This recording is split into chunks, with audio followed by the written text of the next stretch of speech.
It was a gray, breezy afternoon in Topeka, Kansas, when whispers began to race through town.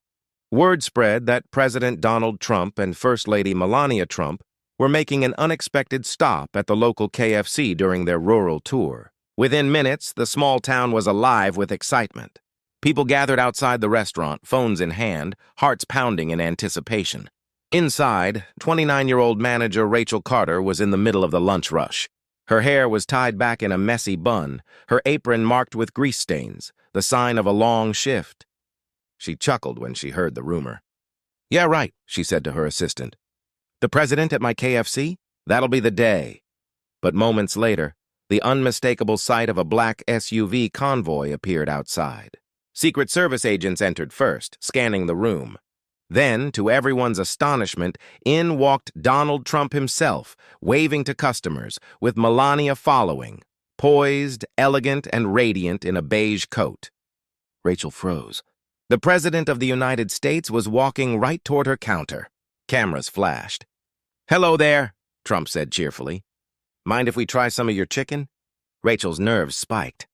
"Sir, we're kind of busy," she blurted out, her tone sharper than she meant. The crowd gasped. One customer whispered, "Did she just talk back to the president?" Trump only chuckled, but Rachel's heart pounded. She hadn't meant any disrespect. She was simply exhausted and frustrated. Corporate had left her short-staffed for weeks. "Don't worry," Trump said lightly. "We don't want any special treatment." Still, the tension in the room was thick. No one realized that what was about to happen inside that small KFC would soon make national headlines and reveal a side of Melania Trump few had ever seen. Rachel tried to focus on her work as orders piled up and fryers buzzed. Trump studied the menu, amused. "I've always liked KFC," he said. "Maybe I'll take a bucket. Original recipe, the best." "Coming right up," Rachel murmured as she entered the order. But when she saw Secret Service forming a line that slowed other customers, her patience snapped. "Sir," she began hesitantly, "I understand you're the president, but people have been waiting for 20 minutes. We can't block the counter." Trump raised an eyebrow. "We're not asking for that, we're just—" "Sir, respectfully," Rachel interrupted, "every customer deserves the same service, even the president." The room went silent. Cameras zoomed in. Trump folded his arms, then smiled. "You've got spirit." "What's your name?" "Rachel Carter." "Well, Rachel, I like fairness, too. Go ahead, do what you need to." Rachel expected him to be offended, but he wasn't. Still, some onlookers whispered that she was being rude, while others admired her courage. Melania watched quietly, her expression unreadable. "I'm just trying to keep this place running, sir," Rachel said softly. "My crew's been pulling double shifts." Trump nodded, glancing at the young, exhausted staff behind her. "You're doing your job." "I respect that." Rachel was taken aback by his calmness. But his wife was the one truly moved. Melania's thoughtful gaze lingered on Rachel, a woman clearly overworked, yet still standing tall. When things finally slowed down, Trump and Melania sat at a small table with a family bucket, mashed potatoes, and biscuits. Outside, cameras kept flashing. Behind the counter, Rachel sighed as her assistant whispered, "You really told him off." "I didn't mean to," Rachel replied. "I'm just tired of being treated like we're machines." Melania stood and walked quietly to the counter. "You work very hard," she said gently. Rachel looked up, startled. "Thank you, ma'am. How many hours do you work each day?" "About 12, sometimes more. We're short-staffed." Melania's eyes softened. "Used to it is not the same as being okay?" Rachel smiled faintly. "Maybe, but rent doesn't wait." For a moment, Melania said nothing. She simply looked at Rachel, really looked, seeing not just an employee, but a woman carrying far too much alone. Trump called out, "Melania, come try this biscuit." "It's incredible." She smiled at him, but lingered by Rachel. "You remind me of someone I once knew," she said quietly.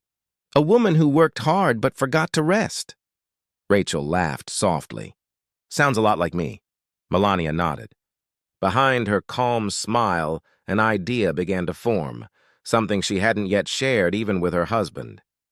As the visit wrapped up, Melania approached Rachel once more. "May I have your card?" Rachel hesitated. My business card? Sure. Melania slipped it into her coat pocket. Thank you. You'll hear from me. Rachel smiled politely, assuming it was just a kind gesture. Within minutes, the presidential convoy was gone, leaving behind a crowd still buzzing with excitement. By that evening, the internet had exploded with the viral clip.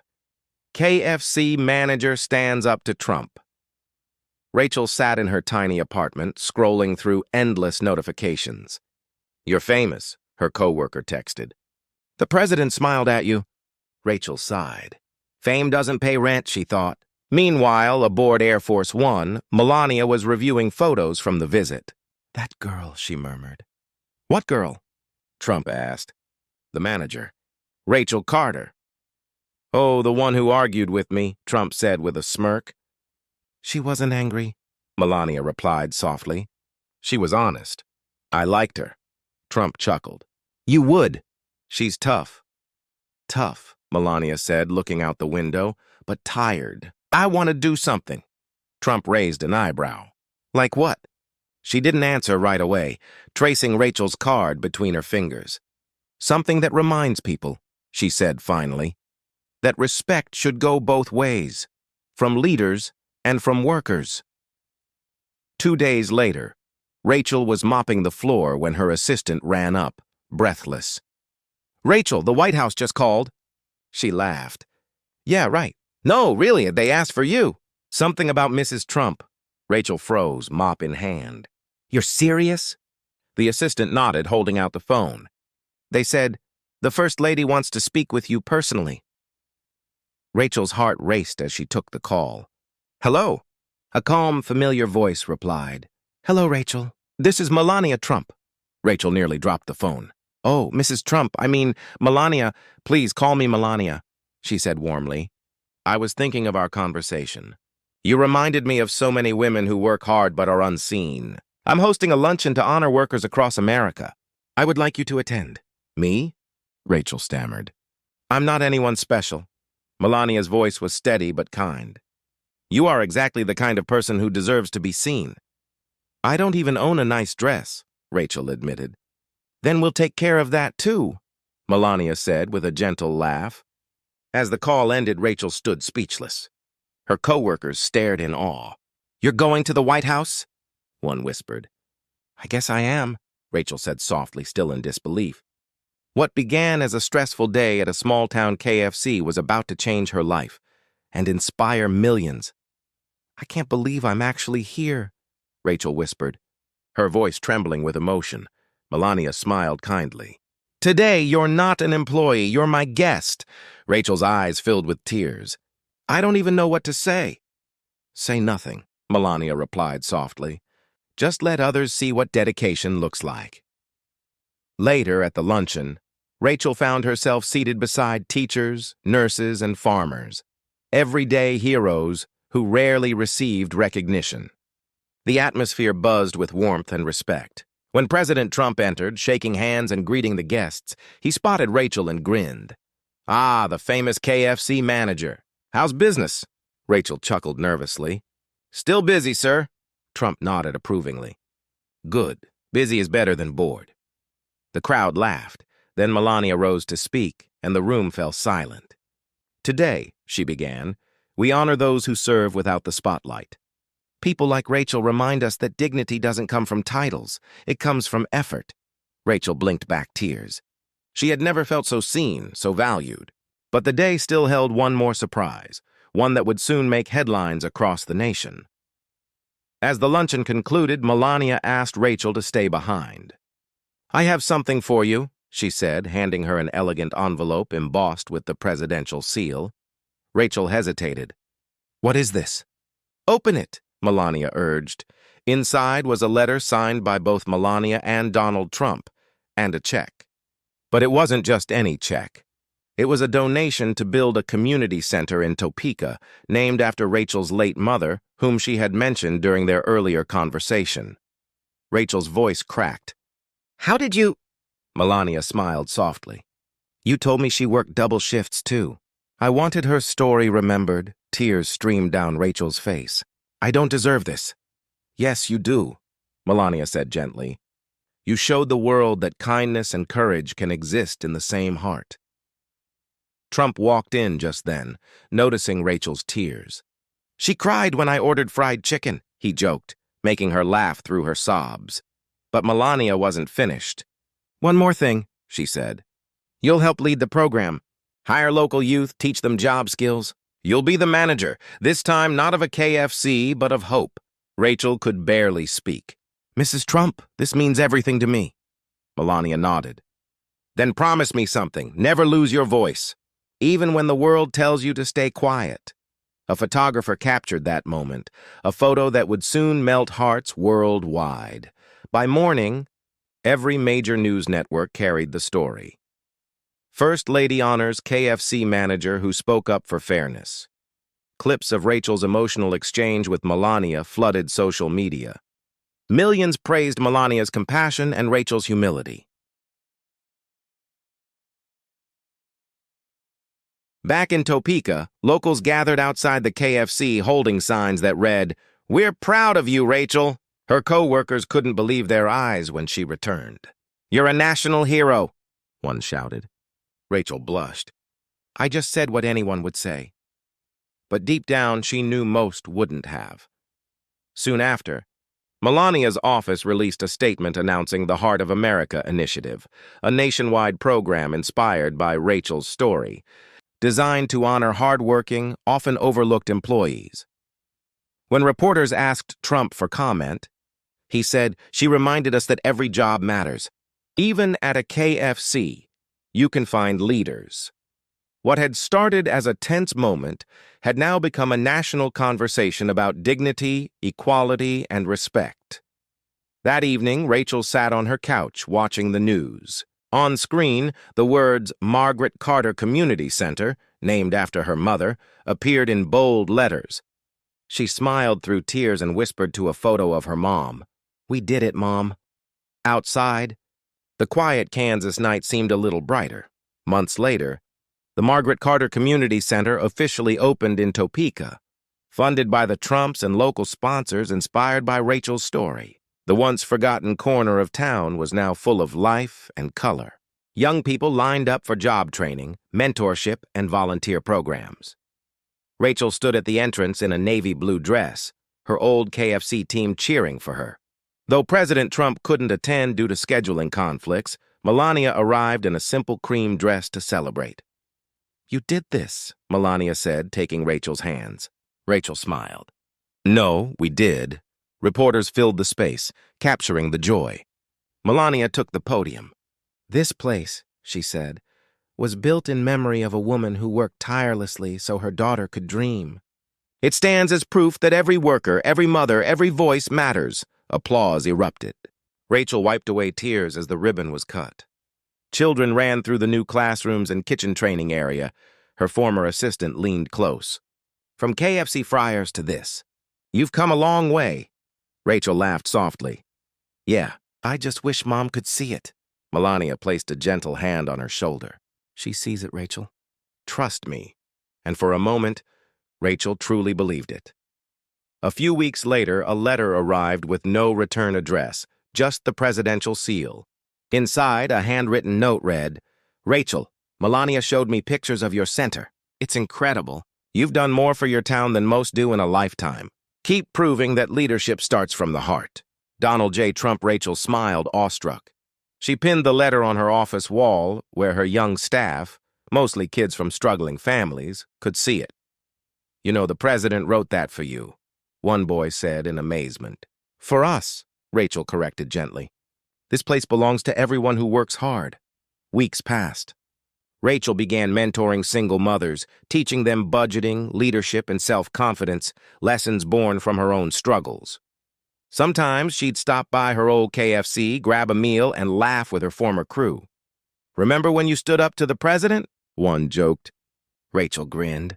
"Yeah, and look how that turned out." One quiet evening, as she looked around the bustling center, Rachel realized this wasn't just a job. It was her purpose.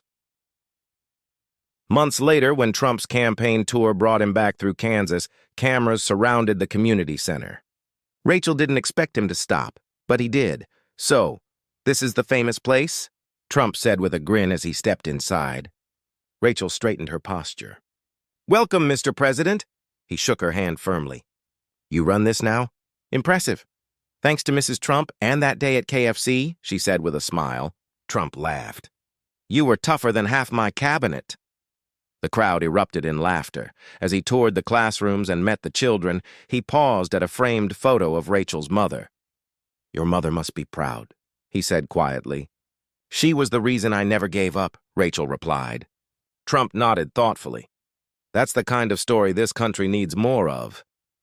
Before leaving, he turned to the reporters. This woman had courage, not anger. She spoke honestly, and look where it got her. "That's America." Rachel's eyes shimmered with tears. In that moment, she understood that what began as a confrontation had transformed into something far greater: mutual respect, hope, and a legacy her mother would have been proud of. Despite the national spotlight, Rachel remained grounded. She turned down media offers and brand deals, saying simply, "I didn't do this to be famous. I did it so no one would ever feel unseen again." Melania often kept in touch, sending handwritten notes, small gifts, and flowers to mark milestones. Their friendship, though unlikely, had grown genuine. One evening, Rachel's phone rang. "Rachel, it's Melania. How are things?" Rachel smiled. "Busy but meaningful. I think I finally understand what purpose feels like." Melania's tone softened. "Purpose and peace rarely come together. Hold on to both." After hanging up, Rachel sat quietly in her office, watching the sunset spill golden light over the framed check from the Trumps, the one that had started everything. "One argument changed my life," she whispered. But she didn't know then. Another test was coming. That test arrived on a stormy night. Lightning struck near the community center, igniting a fire in the storage shed. Rachel's phone buzzed urgently. "The building's catching smoke!" She jumped in her car, rain slamming the windshield. By the time she arrived, firefighters were already at work. "Is everyone out?" she shouted. "Yes, but the kitchen wing's gone," a firefighter replied. Rachel watched, drenched and heartbroken, as part of her dream went up in flames. The news arrived quickly. Center funded by Trump's catches fire, manager devastated. The next morning, her phone wouldn't stop ringing. Messages of support, offers to help, and one unexpected call. "Rachel, it's Melania. I saw the news. Are you all right?" Rachel swallowed hard. "Half of it's gone, Mrs. Trump." Melania's voice strengthened. "Then we rebuild better. I'll help again." "You've already done so much," Rachel said, her voice breaking. "When we care," Melania replied softly, "we don't stop halfway." And just like that, hope began to rise from the ashes. Within a week, donations poured in. Not only from the Trumps, but from thousands of Americans inspired by Rachel's story. Volunteers, local businesses, and neighbors came together to rebuild. One afternoon, Trump called during a press briefing.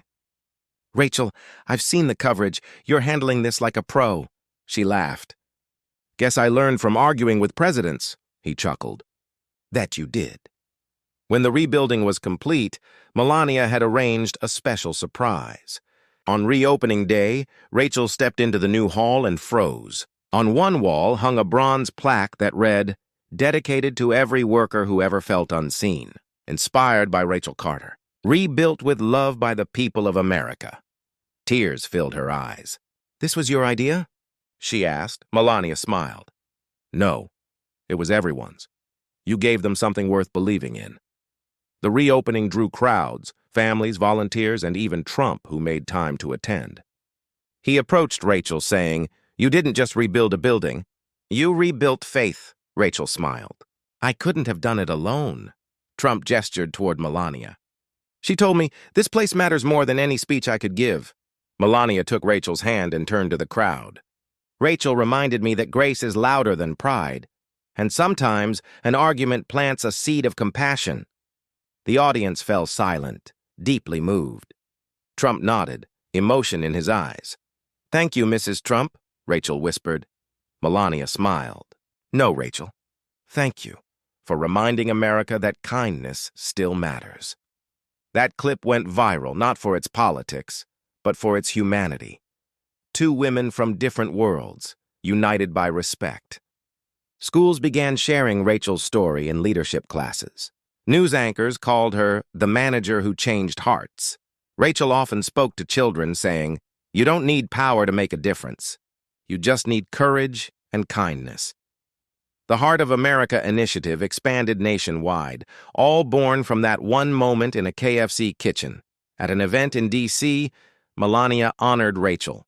"Your courage made others see dignity where they once saw routine," she said. Rachel replied, "And your compassion showed me what leadership truly means." They embraced as the audience cheered, a symbol of unity beyond politics. Back in Topeka, Rachel became a mentor to hundreds. People would stop her on the street saying, "You made us proud, Rachel." She'd smile shyly, just doing what anyone should. A journalist once asked, "What would you tell your younger self?" She smiled. "Don't be afraid to speak your truth, even if the world thinks it's too small to matter." Years later, she attended Melania's farewell dinner at the White House. Dressed in a simple navy gown, she spoke to the crowd. "The day I argued with the president, I thought I'd lose my job. Instead, I found my voice." Trump grinned. "You definitely did, loud and clear."